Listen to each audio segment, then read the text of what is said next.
Hi guys, and welcome back to another video. So this is my £1,500 Audi S4. In the last video what we did was we sorted the oil issue out on the car where it was burning about a litre of oil for every 100 miles, or I'd like to say I think that we have.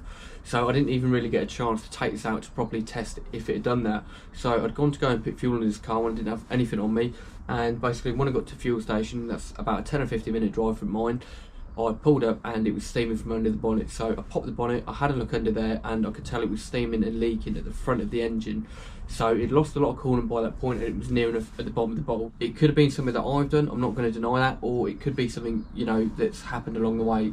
So it could be self-inflicted, or, you know, anything could have happened in this time. So like I say, I haven't even had a chance to see if that oil issue's fixed anything. But if you want to take a look, I'll leave a link down below and you can go and have a look.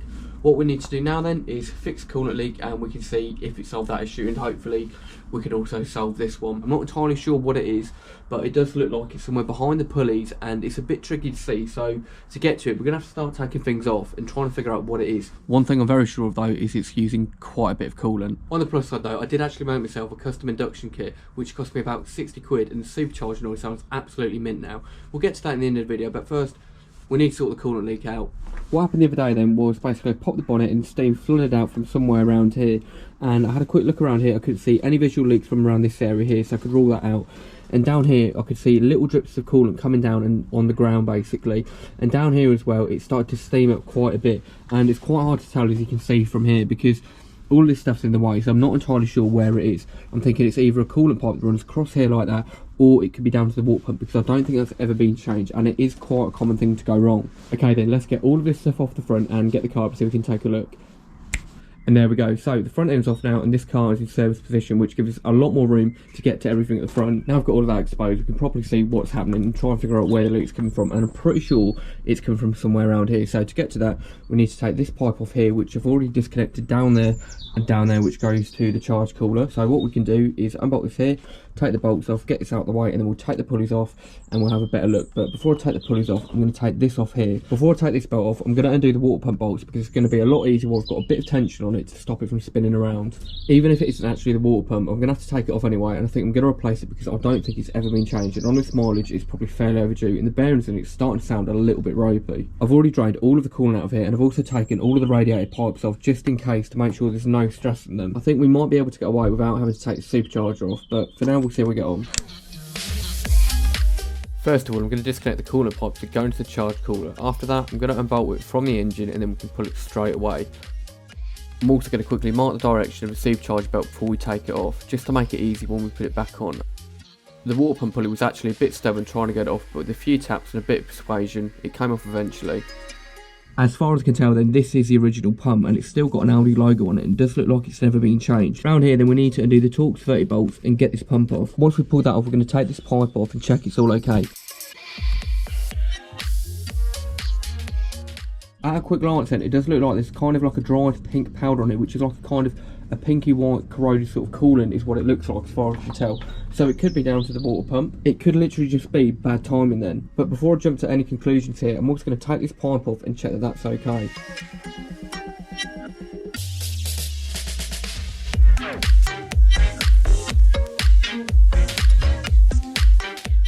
Now, when removing these coolant hoses from the plastic coolant pipe, we've got to be really careful when we take it off, because we don't want to break anything, and of course, being a hard plastic, it goes through a lot of heat cycles, so they can get quite brittle with age.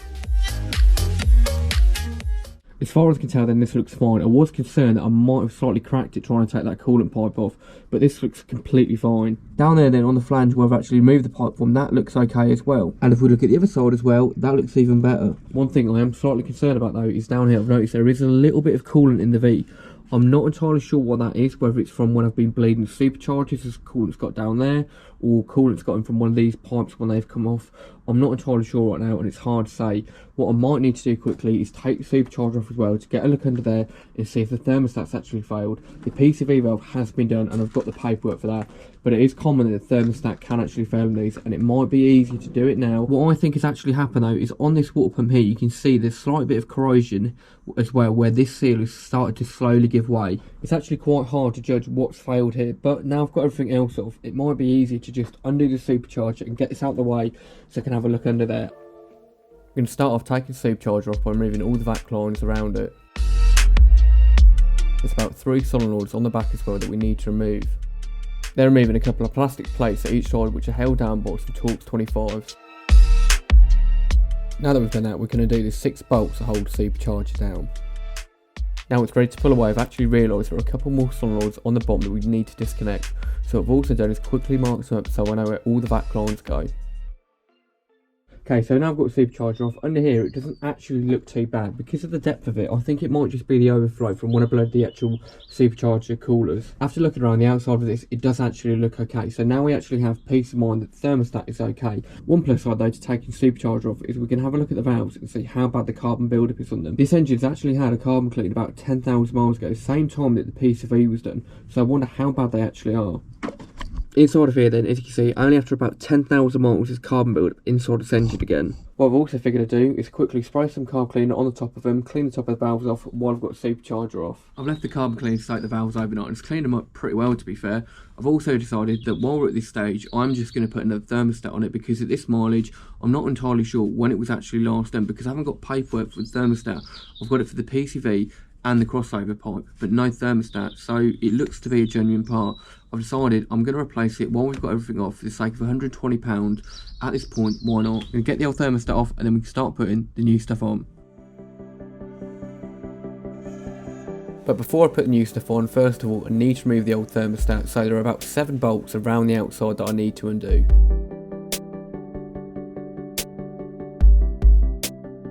Now that we've got everything off, before we put the new stuff on, we're going to quickly prep the surface and give it a good clean up. Now what I'm doing to clean the maintenance surface up is going over them with a sharp Stanley knife to scrape away anything that's left on there, followed by a quick bit of sandpaper to clean the worst of it off. Now that's all done, it's time for the new stuff.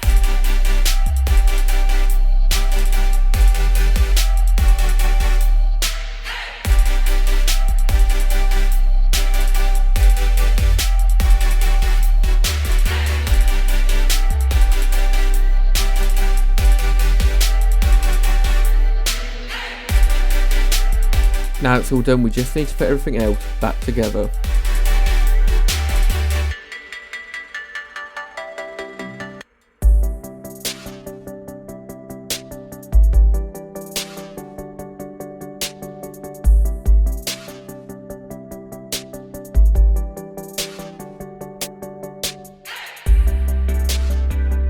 Now that we've got that done, we can put the supercharger back on. And I'm glad that I marked the vac lines because it took me a couple of attempts to get them all in the right place.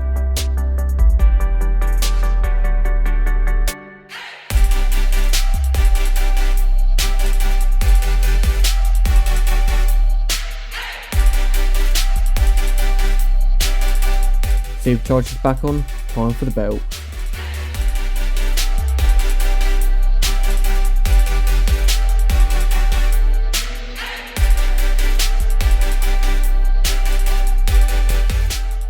Now that we've got all that back together, I'm going to put all the coolant hoses back on, front end back on, start the car up, bleed the coolant through, see how we get on. Before I do, I'm going to clean some of the grime up into here while I've got a chance and we've got a bit of room.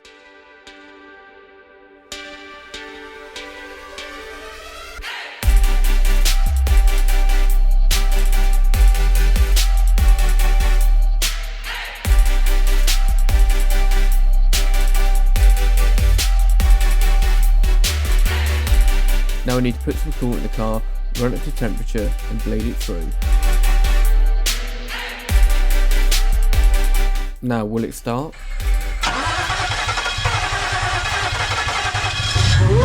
Eventually.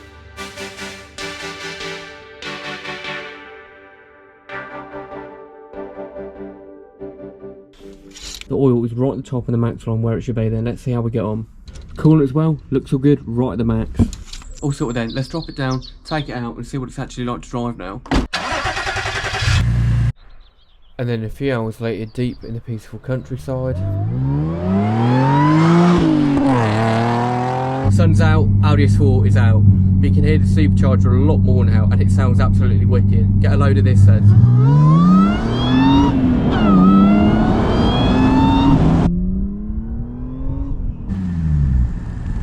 Does it sound good, or should I have just left it alone? I think it sounds pretty good, but let me know what you think down below. And I did actually say that we'd listen to the supercharger, so listen to this.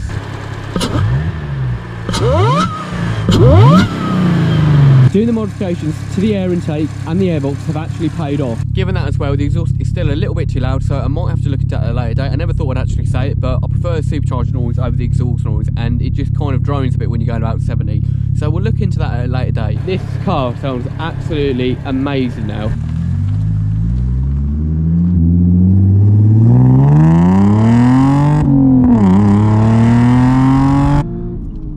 What a car this is.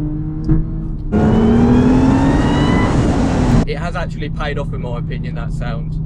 So far then, everything's okay. I'm going to do about 60-70 miles in the car and see how we get on, but no coolant leaks, no oil leaks so far, but by that point I should know if it's used any oil or any coolant, anything like that. Check the oil again, check the coolant, then we'll know if the problem's solved. After that, if it's all okay, it means we can move on to doing some more interesting stuff to this car and actually starting to modify it and make it our own. This has got to be one of the best cars I think I've ever owned. It's not a high spec, it's high mileage, but I love it to pieces for what it is, and that's more of an excuse why we can start messing around with it and doing bits that most people probably wouldn't do it. It's not a supercar, but it's an everyday car, and that's what I love about it. This to me as well sums up why I'd absolutely love an RS6, because it's a car that you can have fun in, and it's got a huge boot to it as well. The thing that I love about this S4 as well is it's quite an understated car. Like, it's a bit too loud at the minute, don't get me wrong, but it's kind of like a respectable but quick car at the same time, which, you know, it kind of goes unnoticed as well, because to most people it looks like just another A4, which is kind of nice. So you don't draw too much attention. Well, I say that, the exhaust on it is just ridiculous. The main thing on this though is to make sure the car's actually running and driving okay before we start getting too deep into things. Right now the only dash fault I've got is screen wash is low, but I think I know why that is, because it keeps using a lot of screen wash. So if you notice, when I took the front end off, the end of the washer jet on the passenger side was actually missing, so I probably need to get another one of them, but we'll cover that at a later date anyway.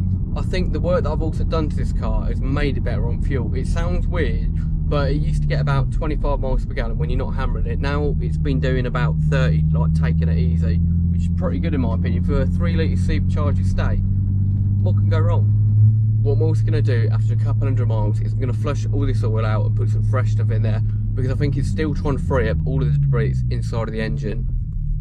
It's time to pull over and see if this has made any difference. Okay, so I've done about 70 miles and it looks like it's self-rushing, because by now this car would have used at least half a litre of oil, and right now it's still at the max line. So I think that's one issue out of the way, which is a relief. And of course, because we can't always trust them, I've manually checked it and it's okay. The best thing as well is this car runs a lot smoother now. It even drives better after doing all of that work to it. It feels healthier, it's smoother. I think it's even a little bit better on fuel, to be fair, if I'm completely honest with you. Before as well, there was like a slight misfire on idle, but that's gone now, and I think I was down to cylinder 5 being a bit rough and the wrong plug's been in it, but now it was healthy as anything. Under here then, this thing sounds smooth as butter now, and the coolant, of course, that hasn't gone down. The oil's still the same, which means we can move on to more interesting things. So far then, all good, no issues. Anyway, I want to say thank you very much for watching, and of course stay tuned, and next time we can actually get around to modifying the car. So tap down below, hit subscribe for us, and I'll catch you in the next video. See you in a bit.